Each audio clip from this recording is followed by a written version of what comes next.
hukum, karena hadis kita ini kajiannya hadis hukum, maknanya haram minum, makan dari perabotan yang terbuat daripada emas, yang terbuat daripada perak,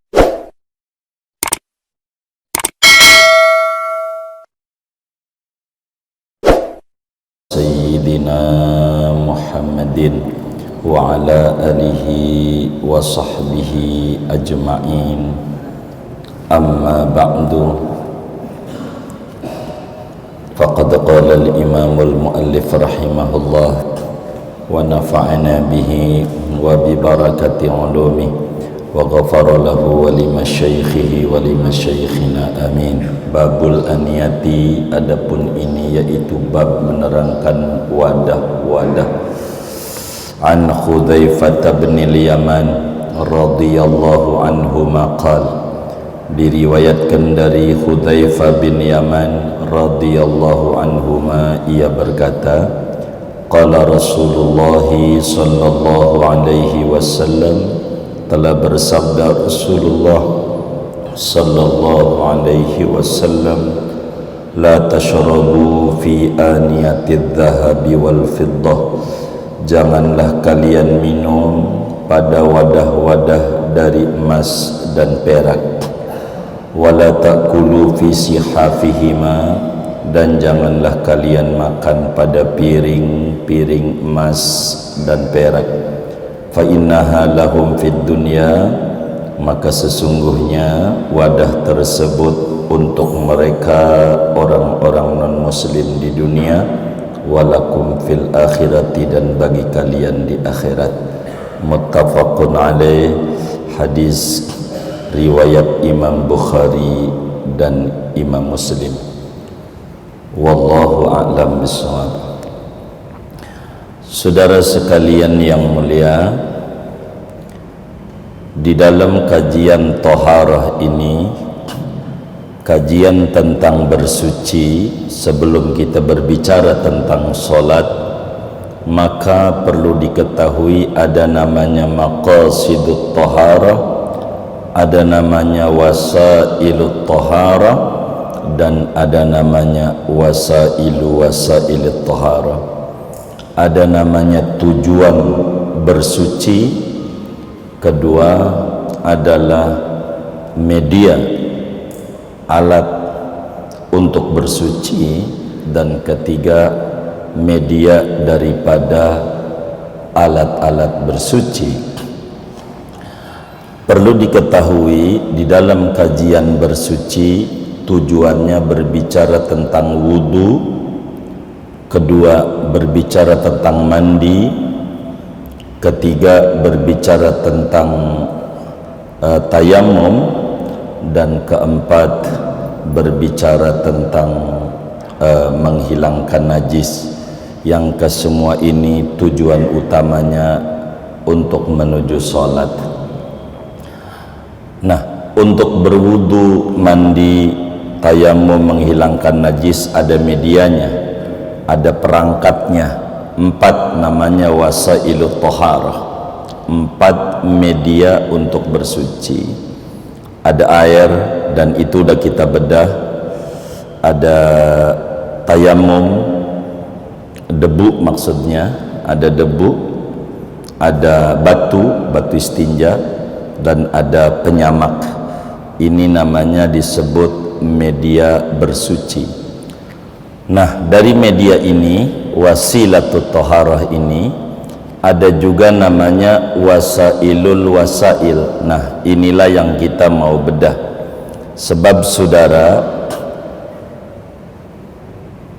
kalau mau diterangkan, tujuan utama kajian ini adalah ibadah besar, yaitu sholat.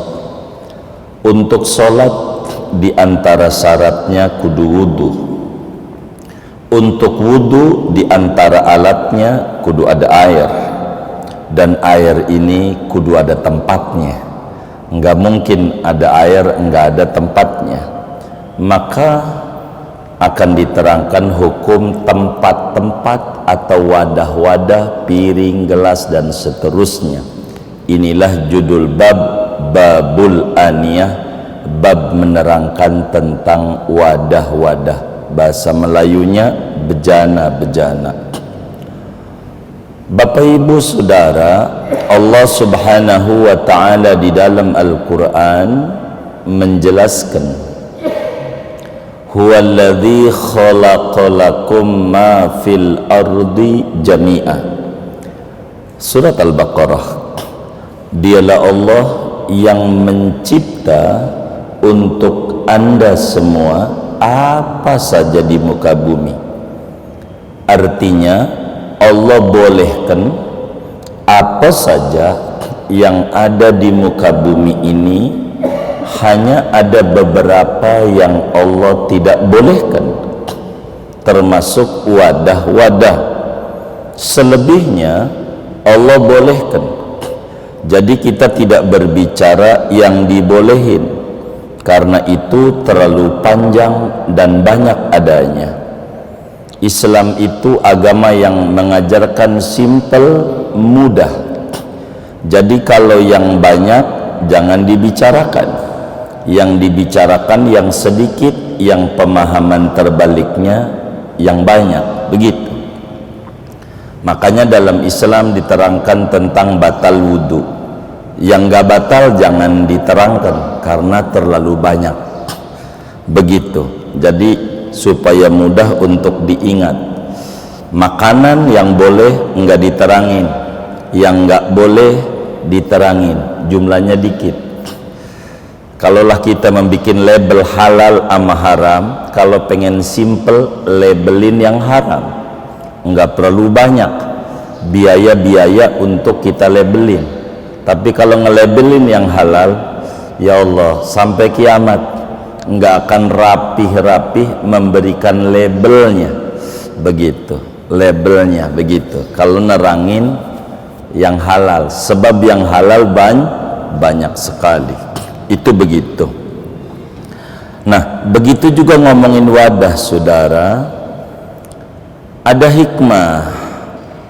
Nah, ini diantara kita mau bicara tempat-tempat atau wadah-wadah yang dilarang bagi kita umatnya Nabi besar Muhammad sallallahu alaihi wasallam. Hadisnya dari sahabat Nabi, sahabat besar, namanya Hudzaifah ibnul Yaman. Abahnya Muslim, Hudzaifah pun udah Muslim sebelum jumpa dengan Rasulullah. Bahkan ketika jumpa dengan Nabi Muhammad SAW, Nabi pilih waktu Nabi hijrah ke Madinah, karena dia udah hijrah duluan ke Madinah. Kata Nabi, Hudzaifah, Anda ikut organisasi mana? Silakan pilih, Muhajirin kah atau Ansor kah? Karena dia orang Mekah lahirnya, ke Madinah hijrah, udah hijrah duluan di Madinah. Maka Hudzaifah ditanya oleh Nabi, Anda mau pilih Muhajirin, pilih Ansor? Kata Hudzaifah, saya dari Ansor saja. Jadi siap membackup apa saja kekurangan daripada sahabat-sahabat Muhajirin, walaupun dia sendiri Muhajirin. Dan Hudzaifah ini digelari oleh para sahabat-sahabat Nabi sahibu sirri Rasulillah, orang yang memegang kuat rahasia-rahasia Rasulullah sallallahu alaihi wasallam. Kalau sama Hudzaifah, Nabi bercerita apa aja, sampai kepada yang hadir di sekeliling Nabi. Sama Hudzaifah bercerita, si ini munafik, dekat doang sama kita, hanya cuman ngintai doang, tidak ikut, hanya mau kumpul-kumpul doang, pengen mengetahui kekuatan kita. Amma Hudzaifah bercerita sampai-sampai Sayyidina Umar bin Khattab radhiyallahu ta'ala an kalau mau nyolatin jenazah nanya dulu sama Hudzaifah, Hudzaifah, saya ngimamin nggak ini? Gitu. Saking tahu Hudzaifah siapa yang munafik, dari yang ikut Rasulullah sallallahu alaihi wasallam. Tahu itu Hudzaifah. Sampai akhirnya dipecat juga Hudzaifah waktu Umar bin Khattab jadi khalifah. Ditanya, adakah pegawai-pegawai saya yang munafik? Kata Hudzaifah, ada ya Amirul Mukminin. Siapa orangnya? Saya tidak boleh bilangin nama Rasulullah, tidak boleh. Kalau enggak saya pecat kau. Pecat enggak apa-apa, sebab saya harus pegang kuat amanat Nabi ini. Nabi terbuka sama Hudzaifah. Begitu. Dari awal udah tahu yang namanya bin Salul munafik. Itu Hudzaifah. Ikut sama Nabi kalau kumpul di mana ngaji datang. Bin Salul, Raisul Munafiqin. Ikut. Nabi tahu. Itu Hudzaifah ini juga tahu. Ya Allah, yang namanya bin Salul, orang Madinah, sakit, anaknya namanya Abdullah, jadi Abdullah bin Ubay bin Salul. Kami lebih senang menyingkatnya dengan sebutan bin Salul, sebab anaknya namanya Abdullah Islam, ikut Nabi, abahnya enggak, zahir doang Islam. Ketika bin Salul sakit, anaknya namanya Abdullah ini datang kepada Rasulullah sallallahu alaihi wasallam. Nabi lagi ngajar. Kata anaknya, ya Rasulullah, abah lagi meriang, lagi sakit, tolonglah minta air. Jadi minta air itu bukan baru, minta jampe-jampe, doa-doa, minta doa-doa lah, biar abah Allah kasih sehat gitu. Padahal ini bin Salul luar biasa, begitu memusuhi Nabi dari dalam, menggunting dalam lipatan, serdadu 1000 dalam perang Uhud, melawan musuh 3000, itu maknanya 1 lawan 3. Dibelokin 700 pimpinan dia, semua serdadunya belok, jadi tinggal 300 lawan 3000, 1 orang lawan 10. Ini diantara kalahnya daripada perang Uhud. Jadi kata Abdullah ini, Nabi lah minta doa buat abah saya sakit. Lalu Abdullah datang ke rumah abahnya, ditanya sama bin Salul, apa itu anakku? Air, doa-doa buat agar abah cepat Allah kasih sembuh. Baik, bagus sekali perhatianmu sama abah, kata si abah. Kemudian nanya, air dari mana? Air ini udah didoa-doain nama Nabi Muhammad. Itu abahnya dari tiduran jadi bangun, dibilang dari Nabi Muhammad, Abdullah, buang itu air. Abah masih mending minum air kencing dibanding minum air yang sudah didoa-doain Muhammad. Buang. Sampai begitu. Kalau di belakang, inilah kerjaannya bin Salul gitu. Meski begitu, Hudzaifah tahu nih orang-orang nih Nabi dibilangin, si ini nih ndak benar, si ini nih ndak benar. Jadi Hudzaifah nggak pernah bercerita. Perang Uhud itulah banyak orang jadi tahu. Begitu. Anehnya itu bin Salul waktu wafat, sebelum wafat dia udah bayangin bagaimana mungkar nakir, kan dia dengar dari pidato-pidatonya Nabi bahwa nanti dikubur ada malaikat mungkar nakir. Dia udah berasa, waduh dikubur bahaya saya ngadapin mungkar nakir. Kalau masih di atas bumi masih ada yang nolongin, dikubur siapa yang menolongin? Begitu dia sadar itu, maka pesenlah sama anaknya Sayyidina Abdullah, kayaknya abah ini nggak lama lagi meninggal, tolong sampaiin nama Nabi Muhammad, abah minta 2 aja buat abah. Apaan? Minta baju jubahnya Nabi buat kain kafan abah. Coba songong nggak? Begitu udah hidup nyusahin Nabi, begitu mati sahabat tadi kagak berani minta-minta, yang dekat sama Nabi lah ini minta. Emang apa abah ngeri ngadepin mungkar nakir? Kalau mau mukul kan ada baju Nabi kan bisa mundur juga, mukulin baju Nabi bukan mukulin abah. Pinter juga politiknya ini bin Salul ini. Begitu. Kedua, yang dia minta disolatin, yang imamin Nabi, yang imami. Maka kemudian itu Abdullah sebagai anak bakti sama orang tua, dan inilah hubungan Islam tuh cakepnya. Tidak ada itu yang namanya nggak bakti. Biasalah kita ada orang tua kita agamanya beda, datang acara mereka bukan karena ini, karena hubungan kerabat. Syekh Abdullah bin Bayah ajarkan di dalam Fiqhul Aqliyat. Maka kemudian itu disampaikan oleh Abdullah kepada abahnya, kepada Nabi. Kata Abdullah, abah punya wasiat. Nabi, apaan? Minta dikafanin sama jubang kau. Kata sahabat yang lain, Umar, nggak usah. Kalau kata bahasa Betawi, najong yang kayak begitu. Najong itu apa ya? Udah begitu udah bahasanya. Najong yang kayak begitu kira-kira gitu. Nggak usah gitu. Kata Nabi, timbang jubah, nggak apa-apa, nggak apa-apa. Minta jubah, iya, minta jubah, kasih. Pas yang kedua minta disolatin, yang itu enggak, karena turun ayat tuh yang di surat Bara'at, wala tusalli ala ahadi minhum mata abadan. Enggak boleh nyolatin orang meninggal dalam keadaan kafir gitu. Itu enggak, Nabi enggak bisa.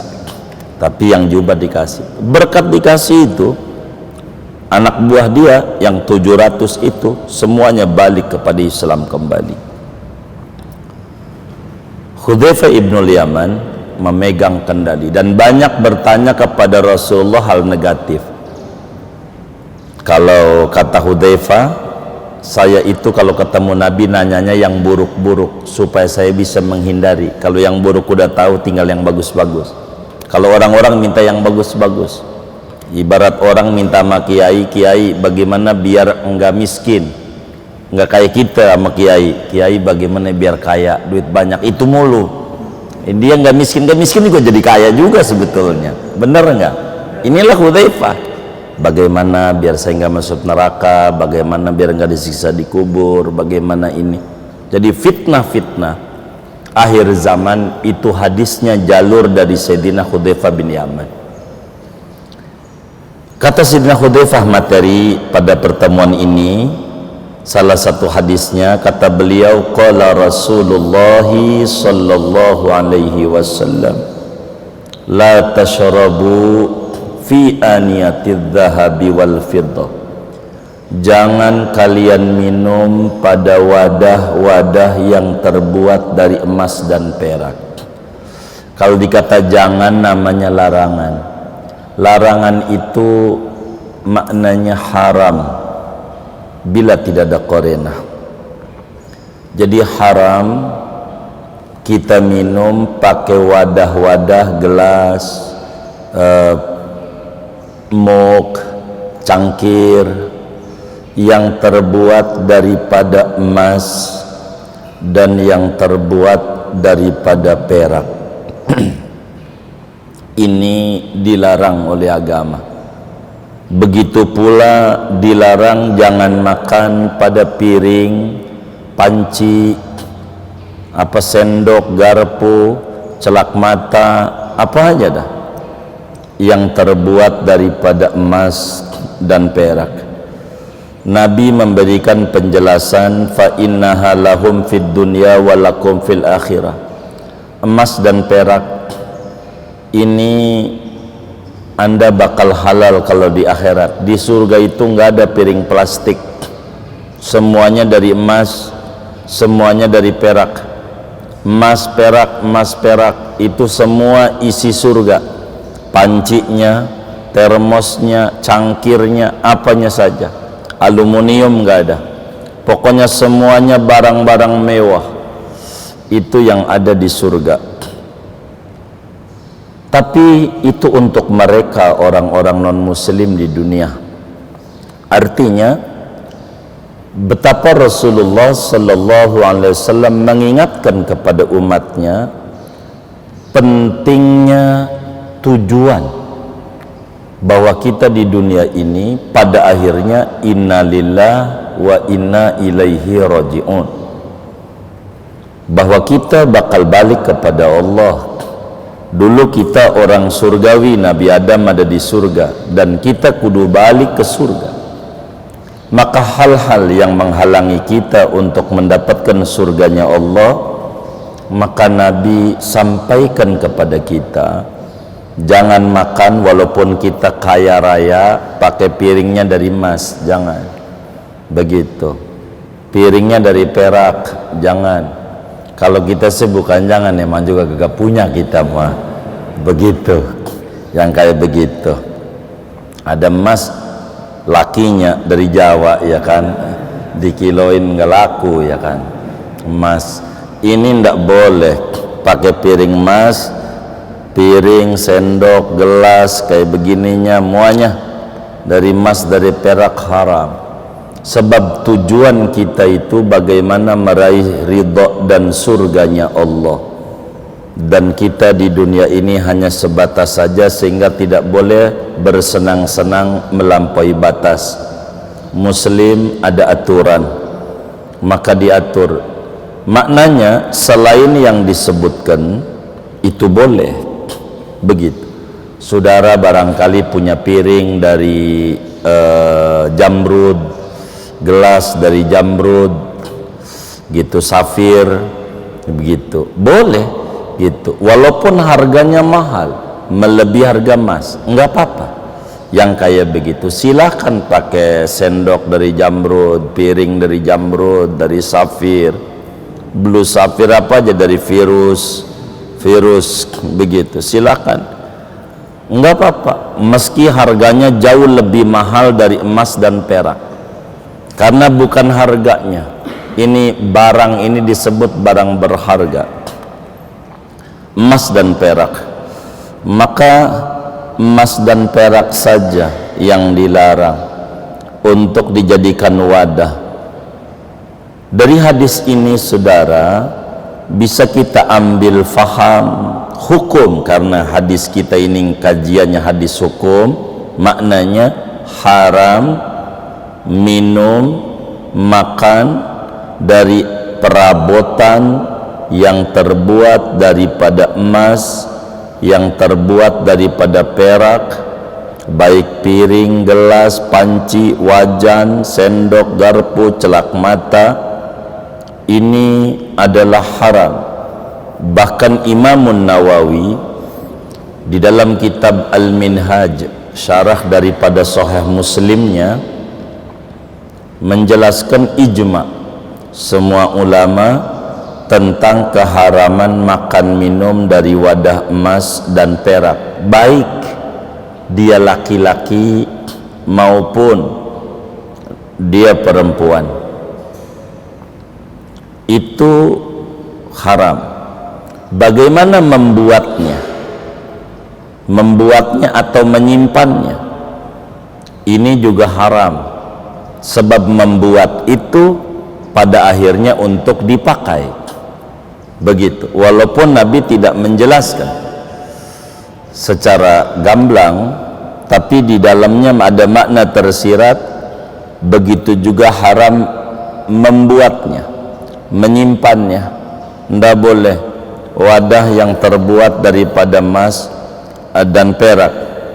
Adapun selain daripada emas dan perak, meskipun harganya melampaui harga emas, barangkali ada piring jamrud, barangkali ada gelas dari safir, dari virus, dari apa aja, bacan begitu. Zaman batu kan begitu, bacan. Ya Allah, kalau zaman batu, jangankan yang nggak ngaji, yang ngaji gosok-gosok juga. Tadinya pakai celana ganti pakai sarung.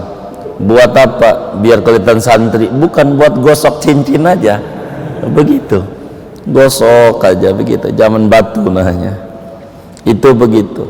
Ini Nabi jelaskan, ini haram. Emas, perak ini bukan laki-laki doang, perempuan pun haram. Yang ini enggak kategori perhiasan ini.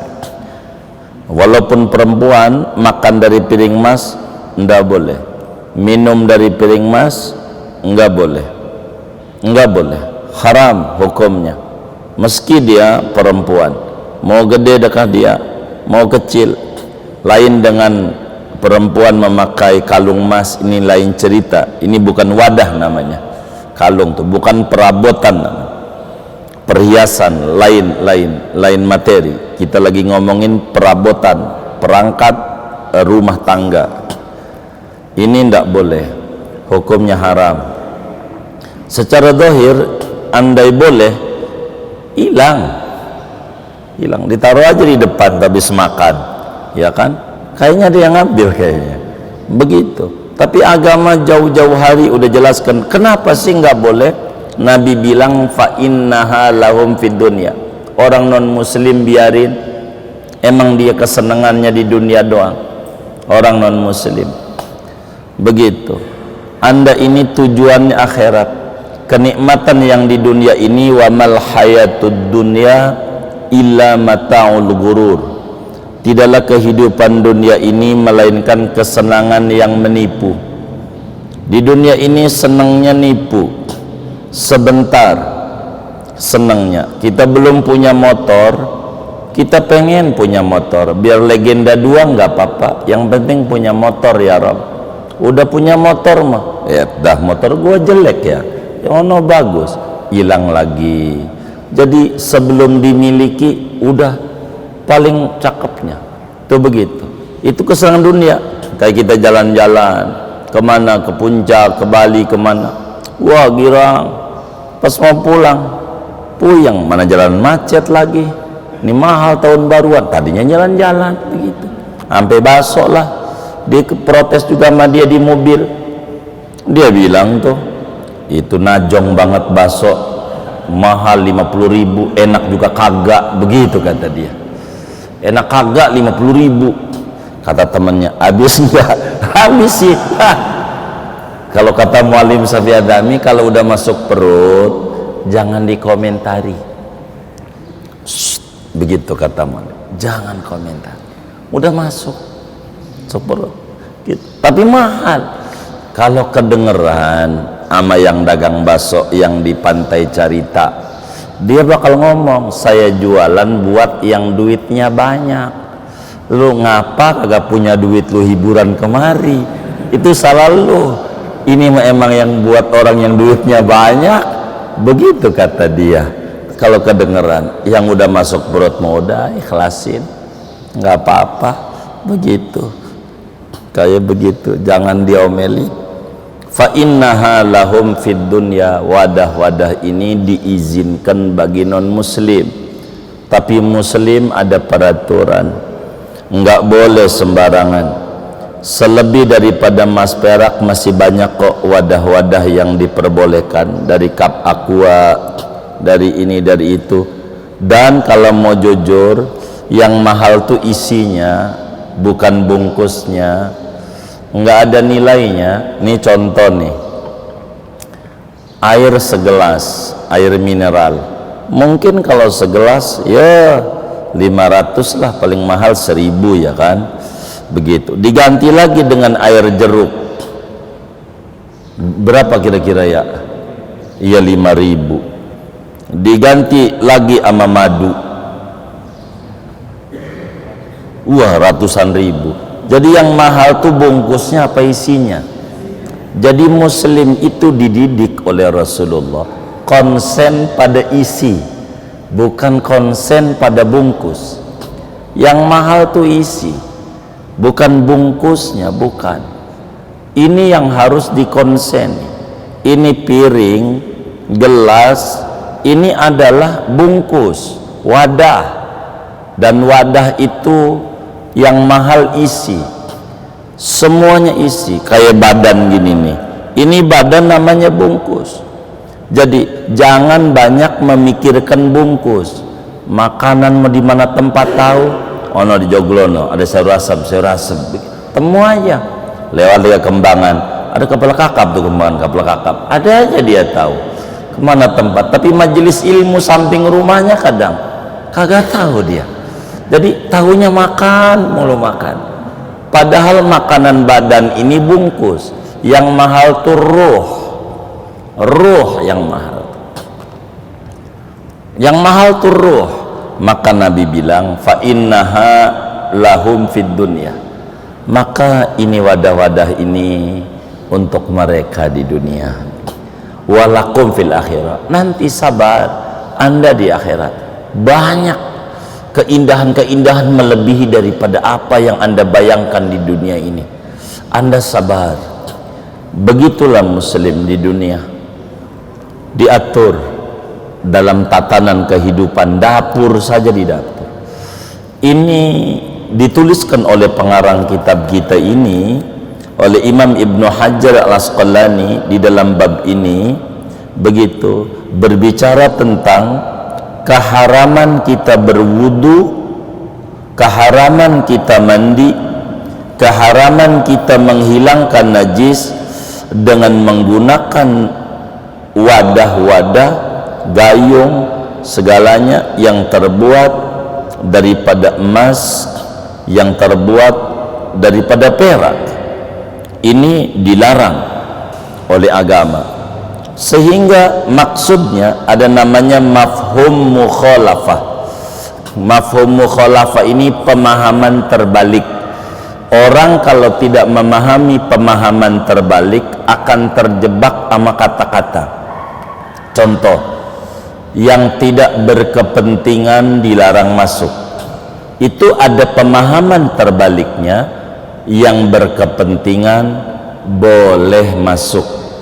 Itu maknanya, bukan semuanya yang dilarang. Begitulah orang kalau tidak memahami hadis Nabi semacam begini yang ada di Bukhari, di Muslim, man ahdatsa fi amrina hadza ma laysa minhu fahuwa rad.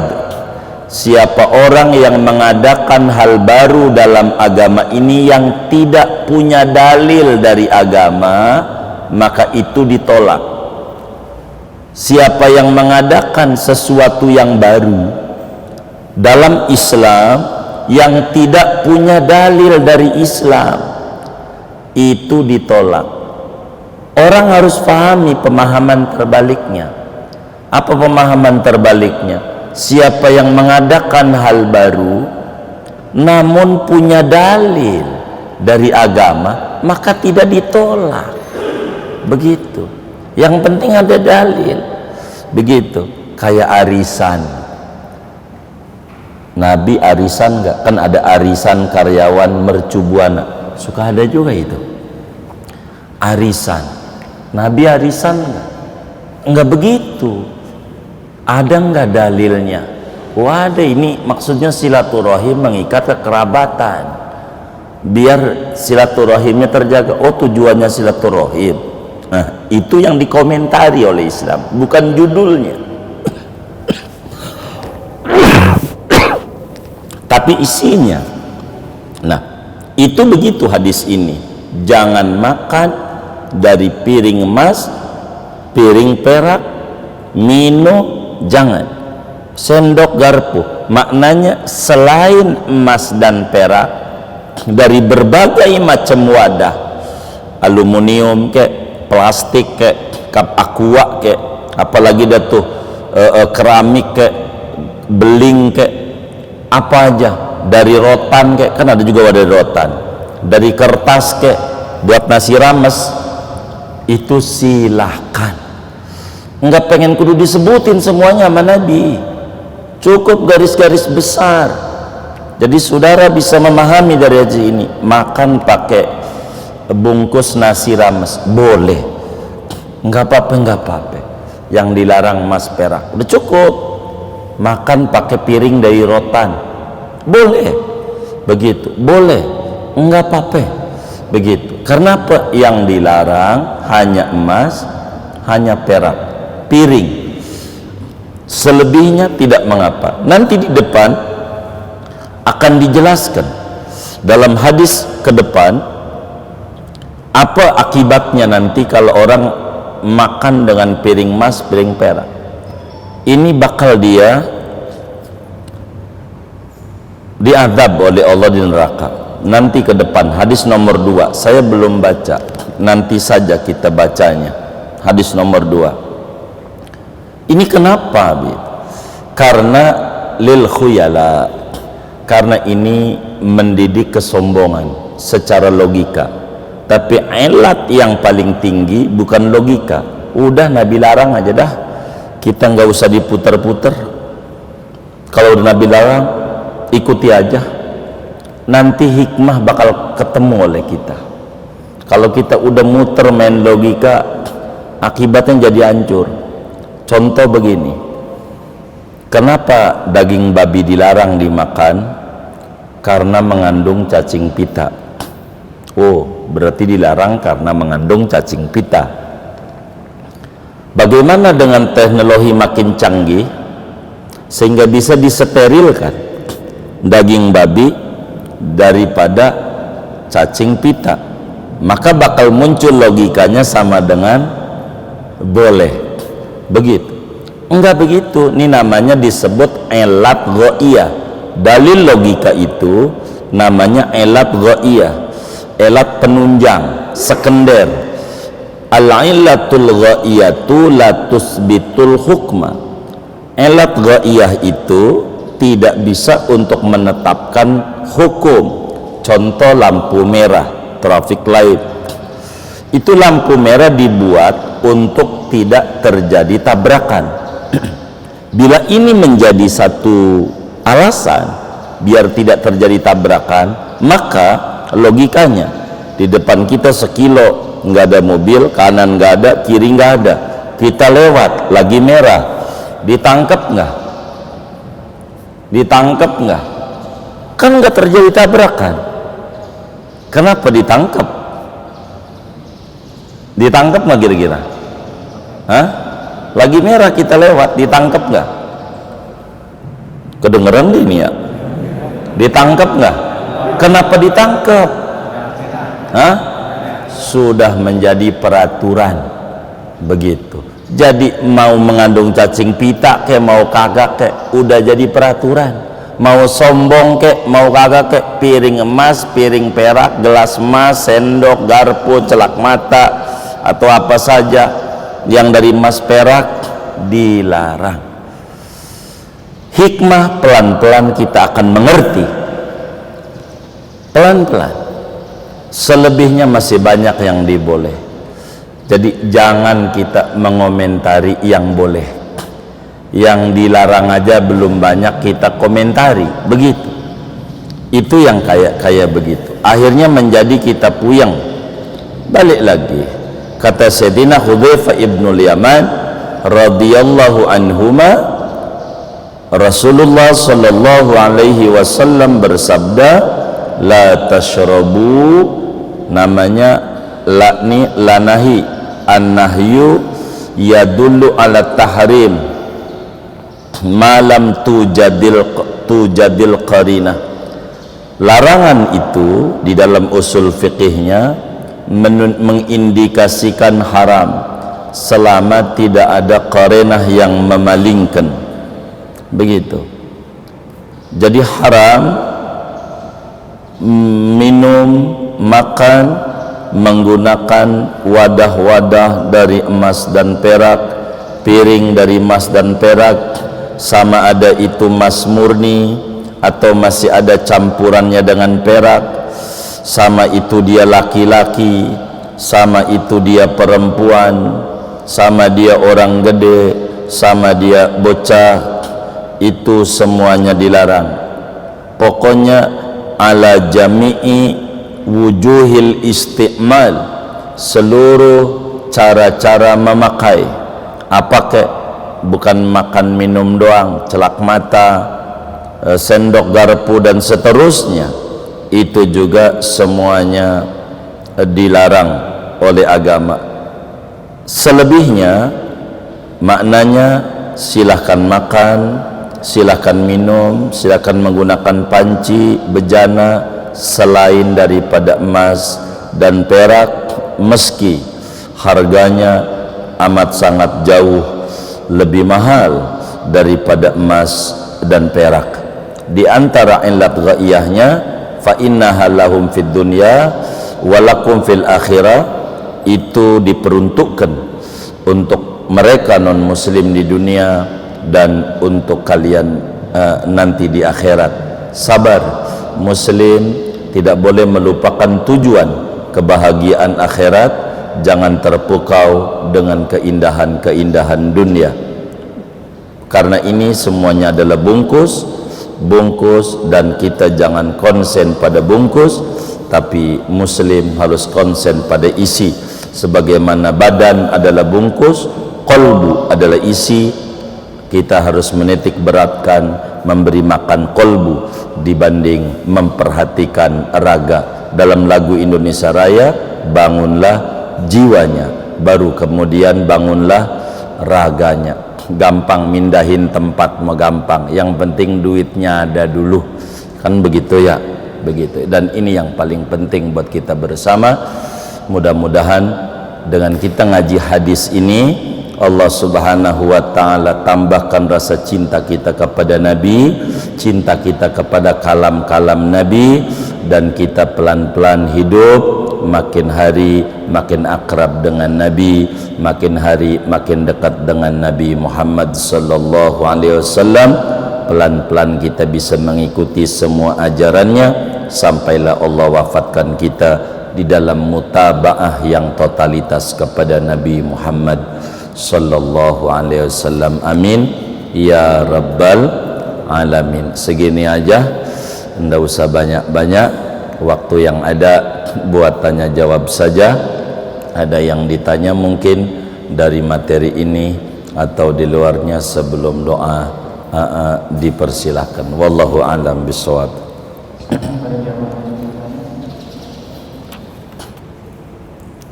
Sudah paham? Oh, baik. Sekarang lagi tren di restoran mewah, nggak cuma jadi wadahnya, tapi bisa dimakan juga. Jadi makan-makan. Apa tuh? Emas. Emas. Emas. Jadi di restoran mewah. Emas jadi makan. Makan emas. Subhanallah.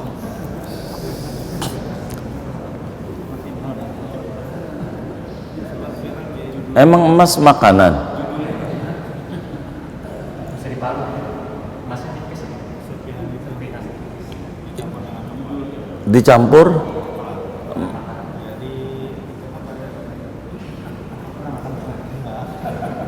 Oh begitu ya. Subhan. Nanti nya jadi emas dong.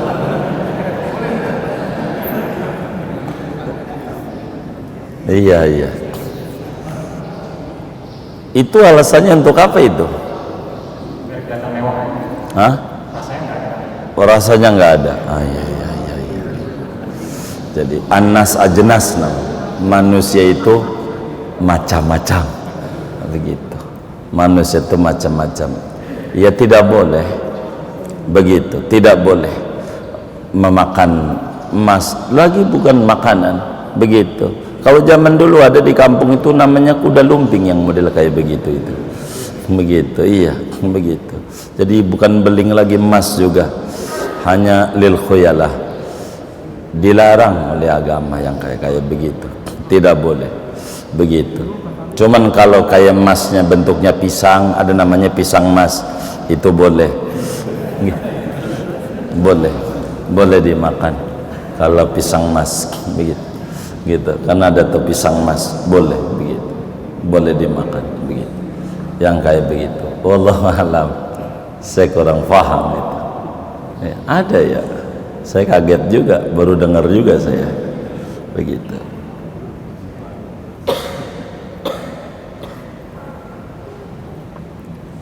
Ya sudah, baik, kita baca Fatihah. Duduk kita di majelis ilmu, mengkaji kalamnya Rasulullah, hadis-hadis Nabi besar Muhammad. Mudah-mudahan Allah limpahkan kita keberkahan, umur kita barokah, ilmu kita barokah, rezeki kita barokah, anak keturunan kita barokah, usaha-usaha kita barokah, lingkungan kita barokah. Allah berikan kita taufik dan hidayah untuk selalu mengikuti ajaran-ajaran Nabi Muhammad sallallahu alaihi wasallam, dan Allah wafatkan kita dalam keadaan husnul khatimah. Amin. Al-Fatihah.